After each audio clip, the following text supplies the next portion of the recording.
یہ 20ویں صدی کے آغاز کے وقت، جسے ہم پورا کہتے ہیں مڈل ایسٹ، بلکہ صرف مڈل ایسٹ نہیں، پورا شمالی افریقہ سلطنت عثمانیہ کا حصہ تھا، خلافت عثمانیہ۔ تو چینل کو سبسکرائب کریں۔ ڈاکٹر اسرار احمد رحمت اللہ کے لیے سورہ فاتحہ اور کامنٹ میں آمین لکھیں۔ لیبیا، الجزائر، مصر، پورا حجاز، یمن، پورا عراق، شام، اور یہ شام ہی کے حصے ہیں در حقیقت، اردن اور لبنان، یہ شام عرب، عراق عرب، یہ پورا علاقہ خلافت عثمانیہ یہ اس کا حصہ تھا۔ پہلی جنگ عظیم میں انگریزوں نے عربوں کو بغاوت پر آمادہ کیا، غداری پر آمادہ کیا، انہوں نے خلافت عثمانیہ کے خلاف بغاوت کی، بیج بوئے ان کے دلوں کے اندر نفرت کے، ابھارا انہیں کہ تم ترکوں کے غلام کیوں ہو، تمہیں خود حاکم ہونا چاہیے، تم کھڑے ہو جاؤ، ہم مدد کریں گے، تم بغاوت کرو، تم ان ترکوں کے خلاف ہماری مدد کرو، ہم تمہیں آزاد کر دیں گے، تم اپنے پاؤں پر خود کھڑے ہو جانا۔ یہ بہت ہی ہمارے لیے دردناک المیہ ہے اس پہلی جنگ عظیم کا۔ کرنل لارنس جیسا شخص، برطانوی استعمار، اور اس کے نتیجے میں عربوں نے بغاوت کی۔ اور اس قدر دردناک بات آپ کو بتا رہا ہوں، میں پہلی مرتبہ جب سن 62 میں حج کے لیے گیا مدینہ منورہ میں، ابھی وہ ریل کے انجن کھڑے ہوئے تھے۔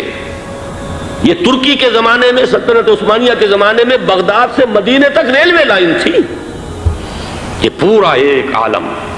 سلطنت عثمانیہ، صرف سلطنت نہیں، خلافت عثمانیہ، پوری ٹرینیں جو ہے ترکوں کی اڑائی گئی، ہزاروں ترکوں کو شہید کیا گیا، یہاں تک کہ صحن حرم میں شہید کیے گئے سینکڑوں ترک۔ یہ جرم تھوڑے نہیں ہے، معمولی نہیں ہے۔ آج جس کی سزا مل رہی ہے، معلوم ہونا چاہیے کہ وہ جرائم کون کون سے تھے۔ اب بھی جو لوگ گئے ہیں انہوں نے دیکھا ہوگا، ترکی کا قلعہ موجود ہے اوپر پہاڑی کے اوپر، حرم کا جو سب سے بڑا دروازہ ہے باب ملک عبدالعزیز، اس کے سامنے ایک لائبریری ہوتی تھی، اب تو غالباً وہ بھی گرا دی گئی ہے، اس کے پیچھے پہاڑی پر ترکوں کا قلعہ ہے پرانا، اس پر توپیں موجود تھیں۔ جب بغاوت ہوئی ہے، جو حرم میں آئے ہوئے تھے ترک فوجی، ظاہر بات ہے نہتے، وہ تو نماز پڑھنے آئے ہوئے تھے، ان کو وہاں ذبح کیا گیا ہے، اور ترکوں نے اپنی توپیں استعمال نہیں کی کہ کہیں بیت اللہ کو کوئی گدن نہ پہنچ جائے۔ بہرحال یہ غداری ہوئی ہے پہلی جنگ عظیم کے دوران، اور نہ صرف ترکوں کے، عربوں نے کی ہے۔ جیسا کہ میں نے کہا تھا، دو ہیں سب سے بڑے مجرم روئے ارضی کے اوپر امت مسلمہ کے طبقات۔ ہمارا پنجابی سپاہی بھی جا کر انگریزوں کی مدد کر کے ایلن بی کو قبضہ جو لے کر دیا بغداد کا، اس میں ہمارے مسلمان پنجابی سپاہی بھی شامل تھے۔ یہ خون چکاں باب ہے ہماری تاریخ کا اس صدی کا۔ لیکن اس کے بعد سلطنت عثمانیہ کے ٹکڑے ہو گئے، چیتھڑے ہو گئے۔ ایک انگریز نے لکھا ہے یہ جملہ، ذہن میں بجھا ہوا جملہ، کہ تاریخ میں یہ بات ثبت ہو جائے گی کہ ایک انگریز نے اس سلطنت کے ٹکڑے کر دیے کہ جو عمر فاروق نے قائم کی تھی رضی اللہ تعالیٰ عنہ۔ یہ پورا عالم، یہ تمام علاقہ کس نے فتح کیا تھا؟ یہ بات ہاتھ بدل گئے تھے، پھر ترک آ گئے، خلافت عثمانیوں کے پاس چلی گئی، لیکن یہ سلطنت تو حضرت عمر رضی اللہ تعالیٰ عنہ کے زمانے سے چلی آ رہی تھی۔ اس کو ایک انگریز کرنل نے، اور اس نے بغاوت پہ آمادہ کر کے عربوں کو اور ترکوں کے پیٹھ میں چھرا گھپوا کر ان کے ذریعے سے اور ٹکڑے کر دیے۔ لیکن جب جنگ ختم ہوئی، اب انہوں نے کہا کہ اب ہمیں آزادی دیجیے،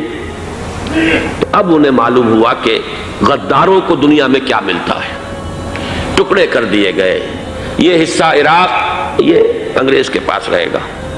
شام کا یہ علاقہ یہ فرانسیسیوں کے پاس رہے گا، مصر پر انگریزوں کا تسلط رہے گا، لیبیا اطالویوں کے پاس رہے گا، لے دے کر یہ جو علاقہ تھا حجاز، کیونکہ وہاں کچھ تھا ہی نہیں، بوادن غیر ذی زرع، یہ عربوں کے پاس چھوڑ دیا گیا۔ اس وقت جو بادشاہ ہیں شاہ حسین اردن کے، ان کے دادا سب سے بڑے غدار وہی تھے، لہذا ان کو اس علاقے کی بادشاہت دے دی گئی۔ اس کے بعد نجد سے ایک تحریک اٹھی ہے، وہ سعودی جو خاندان ہے وہ نجد سے اٹھا ہے۔ نجد میں اس وقت کچھ بھی نہیں تھا،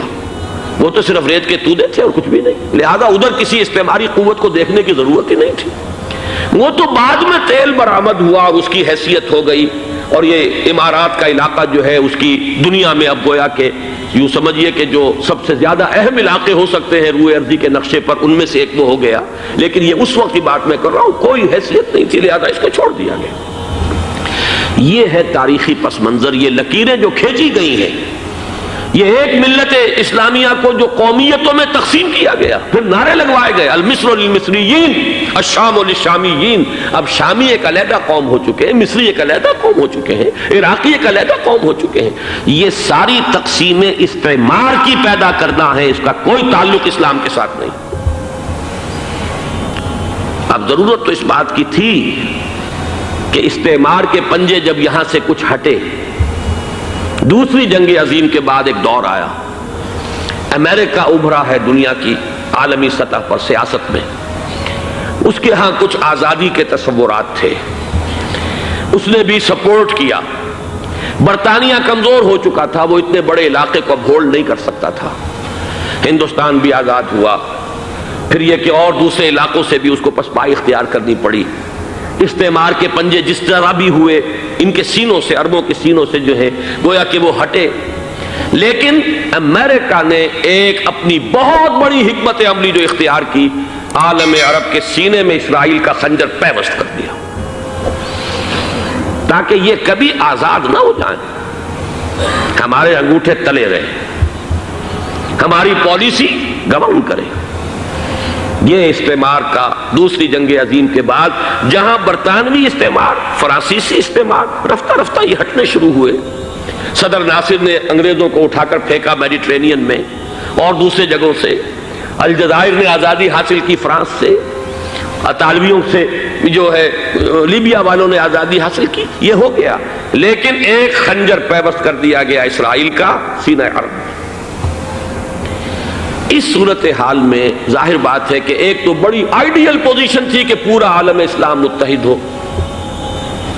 لیکن وہ تو بہت دور کا خواب معلوم ہوتا ہے۔ علامہ اقبال سے بڑا کوئی نقیب نہیں ہے ملت اسلامی کی وحدت کا، ایک ہو مسلم حرم کی پاسبانی کے لیے نیل کے ساحل سے لے کر تا بخاک کاشغر، لیکن انہیں بھی اپنے لیکچرز میں کہنا پڑا کہ اس وقت جو صورتحال ہے پورے عالم اسلام کی ایک وحدت بن جانا تو تقریباً ناممکن نظر آ رہا ہے۔ اگر کسی طرح ایک common wealth of Muslim nations وجود میں آ جائے تو بھی بڑی کامیابی ہوگی، لیکن اس سے بھی پہلے یہ تو زیادہ آسان تھا کہ عالم عرب ایک وحدت کی شکل اختیار کر لے۔ یہ تو ایک قوم ہے، اکثر و بیشتر ایک نسل یا زیادہ دو نسلیں کہتی ہیں، شمالی افریقہ میں بربر نسل بھی ہے، باقی تو سب عرب ہے۔ یہ پورا عالم ایک نسل، ایک زبان، پورے اتنے رقبے کے اوپر بولے جانے والی ایک زبان، یہ تو ایک ہو جائے۔ افسوس یہ ہے کہ اس کا ایک ہو جانا، ایک شخصیت ابھری تھی جو مذہبی مزاج کی شخصیت تھی، جو دینی مزاج کی حامل شخصیت تھی، اگر اس کی قیادت میں عالم عرب متحد ہو جاتا تو واقعتاً ایک بہت بڑا جو ہے مرحلہ وہ طے ہو جاتا پوری عالمی ملت اسلامیہ کی ایک وحدت اختیار کرنے کا۔ وہ شخصیت تھی شاہ فیصل شہید کی، اور اس لفظ کے ساتھ ہی آپ کے ذہن میں آ گیا ہوگا کیوں انہیں شہید کر دیا گیا، کس نے کیا کرایا، کہاں سے تعلیم حاصل کر کے آیا تھا وہ جس نے شہید کیا شاہ فیصل شہید کو، اس کی گردن پر کون سوار تھی، وہ یہودی لڑکی کے جس کے فوٹو بھی شائع ہوئے، ایک گردن پر اٹھائے کھڑا ہوا شہزادہ اپنی ایک یہودی دوست کو، لڑکی کو، اور وہی ہے کہ جس نے جا کر پستول سے شہید کیا ہے۔ جان میں اچھی طرح جان لیجئے، جیسے بارہا میں نے عرض کیا ہے کہ حضرت عمر کو شہید کرنے والا کہنے کو ابو لولو فیروز تھا، لیکن اس کے پیچھے پورا ایرانی نسل پرستی کا جو پورا پس منظر ہے، اسے تو ہر شخص جس کی ذرا بھی نگاہ جو ہے جو